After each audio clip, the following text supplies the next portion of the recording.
ADHD का इतना बड़ा हाइप हो चुका है आज की डेट में, लोगों ने इसे बहुत बड़ी मार्केट बना लिया, बन भी गई है इनफैक्ट। इसमें कोई संदेह नहीं है, कोई शक नहीं है, कोई शुबा नहीं है कि वाकई ये एक बहुत बड़ी मार्केट बन चुकी है और उसको लोग एक्सप्लोर करने लगे हैं। बड़े बड़े सेंटर्स खुल गए हैं, बड़े बड़े मल्टी स्पेशलिटी क्लिनिक्स खुल गए हैं। और उसमें प्रॉब्लम क्या हो रहा है कि मिसडायग्नोज हो रहा है चीजें, लोग काम करते चले जा रहे हैं। आप लोग इतना कुछ जानना चाहते हैं, इतना कुछ लर्न करना चाहते हैं, जिसकी वजह से बहुत कंफ्यूजन जनरेट हो रहा है। अभी मेरी बात हो रही थी आकांक्षा से। आकांक्षा का बच्चा 6-7 साल का हो चुका है। वो प्रिमिटिव रिफ्लेक्सेस के ऊपर क्लास मैंने उस स्पेशल एजुकेटर से लिया। मैंने अभी सेंसरी प्रोसेसिंग डिसऑर्डर के लिए 2 बुक्स मंगाई। बेसिकली क्या होता है कि आप लोगों को थीसिस नहीं करना है, you are not going into a PhD thesis. आप लोगों को अपने बच्चे को ठीक करना है, तो आप लोगों को ये पता होना चाहिए कि आपके बच्चे के लिए क्या जरूरी है। अगर आपको डिग्री करना है तो डेफिनेटली आपको डिग्री जाकर के किसी कॉलेज में ज्वाइन करना चाहिए। यहां सोल एम है अपने बच्चे को ठीक करने के लिए। जयचंद से मेरी बात हो रही, जयचंद सारी नॉलेज इकट्ठी कर रहा है पिछले कई सालों से। वो इकट्ठी कर रहा है ऑटिज्म एडीएचडी के ऊपर, जबकि उसके बच्चे को सीजर डिसऑर्डर है और उसकी वजह से उसको प्रोसेसिंग का प्रॉब्लम आ रहा है, उसको डेवलपमेंटल कोऑर्डिनेशन का प्रॉब्लम आ रहा है, उसके बच्चे को प्रॉब्लम आ रहा है डिस्प्रैक्सिया का। इसी तरह से मैंने रात को एक बच्चा अटेंड किया है कविराज करके, और उसकी एज 14 ईयर्स हो गई है। पिछले कई सालों से उसकी थेरेपीज चल रही हैं, चीजें चल रही हैं, होती जा रही हैं, पेरेंट्स लर्निंग कर रहे हैं। लेकिन प्रॉब्लम कहाँ आ रहा है? प्रॉब्लम हो रहा है उसको भी डिस्प्रैक्सिया का प्रॉब्लम है, क्योंकि उसका बर्थ हिस्ट्री करेक्टली नहीं लिया गया था, उसे स्टडी नहीं किया गया था। अगर उसे स्टडी उसका स्पेशलिस्ट करता, प्रोफेशनल करता, तो वो इतने सालों तक ऑटिज्म का ट्रीटमेंट नहीं करता रहता। अब 14 साल हो गए ना, आप कुछ भी करते रहो, आप 14 साल और लगा लो। लेकिन प्रॉब्लम कहां पर है? करेक्ट डायग्नोसिस इंपॉर्टेंट है, और आपके बच्चे के लिए क्या जरूरी है आपको वो लर्न करके आगे बढ़ना है।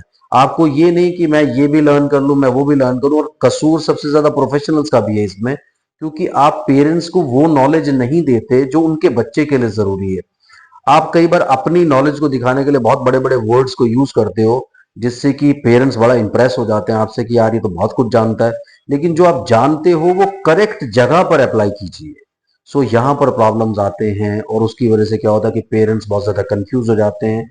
उनको पता नहीं चलता कि उनको क्या लर्न करना है, क्या लर्न नहीं करना है। आप चैनल को सब्सक्राइब कीजिए, लाइक कीजिए, शेयर कीजिए, पूरी दुनिया में फैला दीजिए। मुझसे कंसल्ट करने के लिए 8168790299 डायल कर सकते हैं। +91 जरूर लगाएं अगर आप इंडिया के बाहर से कॉल कर रहे हैं। सबसे पहले इस वीडियो को लाइक कर लीजिए अगर आपको टॉपिक पसंद आ रहा है। पिछला टॉपिक में मैंने आपको इसी बारे में दिया था, इसलिए मैंने 2-3 केसेस के बारे में अभी आपसे डिस्कशन किया कि वो केसेस, उनमें सबसे बड़ी बात क्या है कि पेरेंट्स नए सिरे से कई सारी चीजें लर्न करते चले जा रहे हैं, ब्रेन भर गया पूरा। किस चीज को मैं अपने बच्चे के लिए समझूं, किसको ना समझूं, ये क्लियर होना बंद हो जाता है। तो इसलिए आपको क्या करना है, सबसे पहले जब भी आप, अब अगर अभी तक आपका हो गया, अब अगर आप आगे थेरेपी के लिए जाना चाहते हो, पेरेंट्स ट्रेनिंग प्लान्स लेना चाहते हो, ट्रस्ट मी, आपको कहीं जाने की जरूरत नहीं पड़ती। अगर आप इन बच्चों को देखते भी हो, आपको बच्चे मिलते भी हैं, अगर आपको फर्दर किसी को गाइड भी करना है, तो याद रखें कि सेंटर्स में जाकर के या कहीं पर जाकर के आपको कुछ नहीं मिलने वाला। आपको क्या करना है, सिर्फ पेरेंट्स ट्रेनिंग प्लान्स ले करके करेक्टली डायग्नोस करवा के अपने बच्चे के साथ आगे बढ़ना है। जब आप सही दिशा में आगे बढ़ते चले जाओगे, बहुत जल्दी आपको रिजल्ट्स भी मिलेंगे, आपका बच्चा ठीक भी होगा, आपके फैमिली में सेटिस्फेक्शन भी आएगा।